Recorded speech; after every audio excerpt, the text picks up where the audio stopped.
l'Opéra national de Paris, fort de ses 800 000 spectateurs et visiteurs annuels, a décidé de s'associer à la société Koné dans le cadre d'un mécénat de compétences afin de proposer un accès au plus grand nombre. Tous deux ont entrepris la restauration et la modernisation de l'ascenseur dit de l'Agacan, situé côté cour du Palais Garnier, dans la prolongation de la rotonde des abonnés.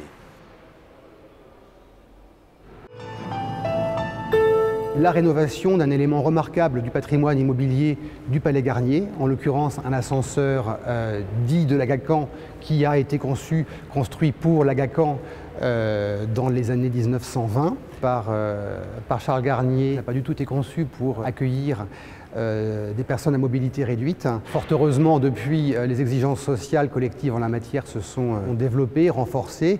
L'Opéra national de Paris a entrepris depuis déjà quelques années de rendre ces spectacles accessibles au plus grand nombre. Nous avons eu la chance, l'opportunité d'avoir parmi les membres influents, importants de notre association, une mécène passionnée d'opéra qui se trouve par ailleurs être issue de la famille propriétaire des ascenseurs Koné, qui a fait le lien et permis de faire se rencontrer un souhait de l'entreprise Koné d'avoir un partenariat culturel et à la fois dans le domaine de l'accessibilité et du côté de l'Opéra de Paris, d'avoir un partenaire privilégié, un partenaire expert dans les métiers liés aux ascenseurs et qui nous accompagne pour la conception technique, le financement d'une opération qui permettra une plus large accessibilité et qui s'inscrit dans un programme global de rénovation du Palais Garnier. Je suis très fier de vous présenter ce projet de l'ascenseur de l'Agacan à l'Opéra Garnier. Et avant toute chose, je tiens à remercier Carolina Bleberg. Carolina Bleberg est l'arrière-petite-fille de Harald Herlin, qui est devenu président et principal actionnaire de Koné en 1924. Ce projet est tout à fait symbolique de notre activité. C'est un projet d'accessibilité. Et Koné, bien sûr, est un acteur de l'accessibilité, d'abord par ses produits, des ascenseurs, des escaliers mécaniques, mais aussi des portes automatiques. Accessibilité pour tous au bâtiment, mais aussi, nous y tenons beaucoup, accessibilité à l'emploi, mais aussi accessibilité pour tous à la culture. L'ancienne cabine, l'ancien ascenseur était un ascenseur qui était ce qu'on appelait hydraulique, donc qui était mu par un vérin hydraulique. L'eau était mise sous pression par un système de pompe qui permettait à la cabine de monter. Et lorsque l'on ouvrait les vannes, par gravité, la cabine redescendait. Il desservait 6 niveaux avec une course de 30 mètres.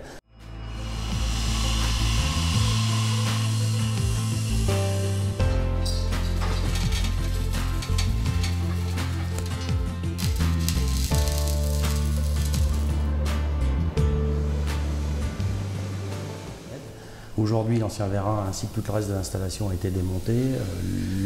L'ancien vérin reste en partie sur le site. Il y en a une partie qui reste enterrée et qui sera toujours sur le site jusqu'à la fin du bâtiment.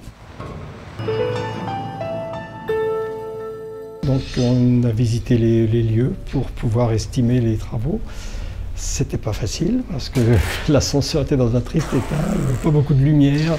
On n'a pas pu apprécier sa juste valeur, le travail qu'il avait exécuté.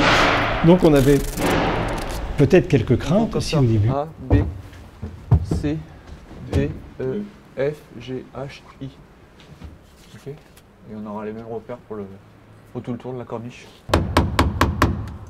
Mais qui se sont vite estompés quand on a démonté l'ascenseur, parce que c'était vraiment très très bien fait, donc ça s'est très bien démonté.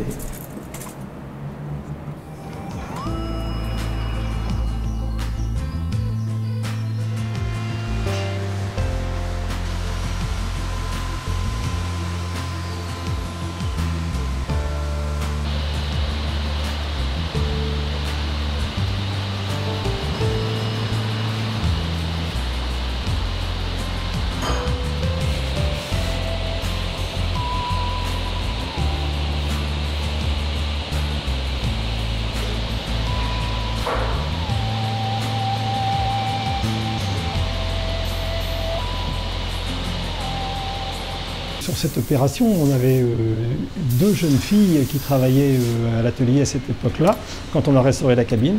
Donc une des deux à réaliser tout le ponçage, le décapage et le ponçage de la cabine. Les teintes, on les refait nous à l'identique, donc on a copié la teinte, on a fait un vernis au tampon comme c'était à l'époque, et puis voilà. Donc on a obtenu le résultat que souhaitait avoir l'architecte.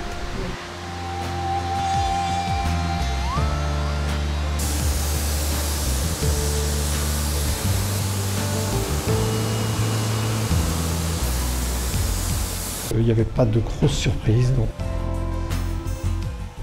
on a pu restaurer aisément, refaire les parties de bois qui étaient endommagées et puis décaper entièrement et refaire la teinte et le vernis pour avoir le résultat qu'on a maintenant.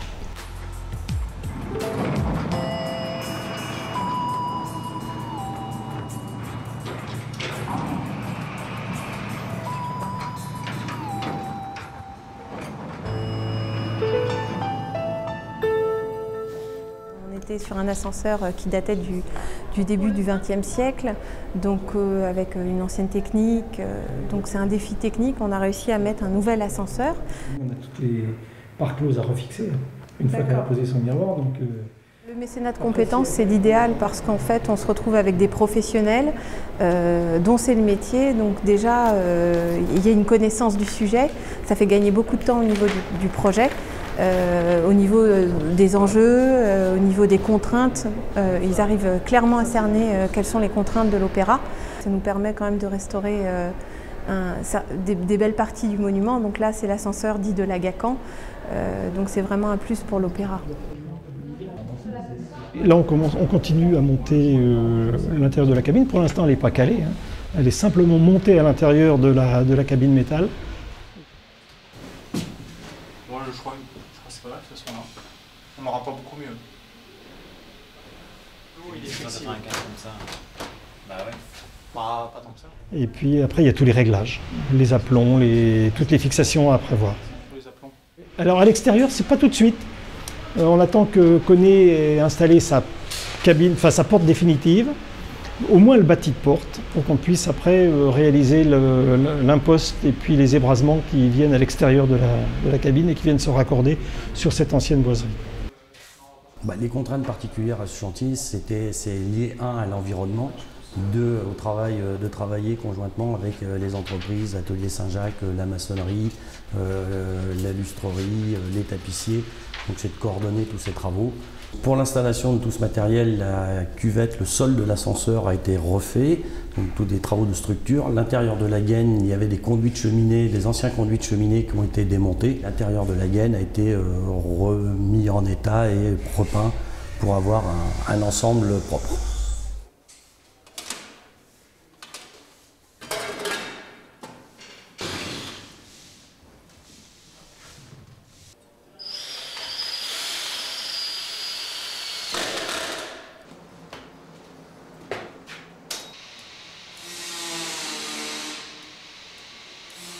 Donc la nouvelle machinerie est un système hydraulique actionné avec un vérin également, mais avec de l'huile et non plus de l'eau.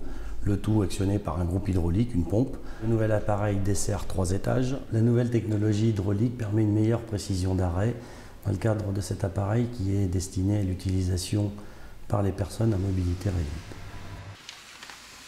Sur ce projet, différents corps de métier ont collaboré. Ébénistes, menuisiers, miroitiers et techniciens Koné, en concertation permanente avec le chef de ce projet pour l'Opéra de Paris et l'architecte des bâtiments historiques.